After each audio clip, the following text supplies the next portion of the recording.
brothers and sisters, a powerful example I want to give you right now. It makes me shiver when I think, my brothers and sisters, do you know the population of the globe at the moment is more than it ever was before? Do you agree? And the population of Muslims on earth who make sujood for Allah is more than it ever was from the beginning of humanity to this day.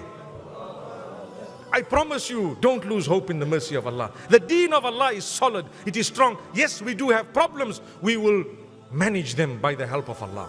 We do have crises, do not be despondent. We do have splits, we do have disunity, but by the help of Allah, if we keep on reminding people of our duties unto one another, to speak with each other with respect, to be able to react correctly when things go wrong, when things don't go the way we'd like them to go, then we will definitely be serving the deen. There is a lot to hope for. Look at this masjid, my brothers and sisters.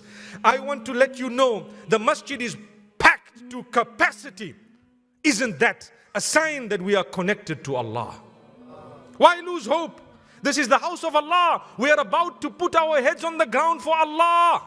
I'm going to put my head on the ground, inshallah, for the sake of Allah subhanahu wa ta'ala, not once, but so many times. Whereas those magicians at the time of the Prophet Musa alayhi salam, they were evil people.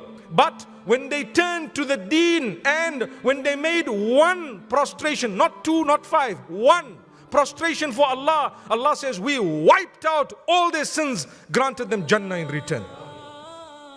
If one prostration could wipe out everything they did, my brothers and sisters, I've made thousands of prostrations. May Allah accept at least one. So have you. So have all of us. Smile, there is hope. Allah is Rabbun Ghafoor. Allah is most merciful. Allah is the most forgiving, the most beneficent. Allah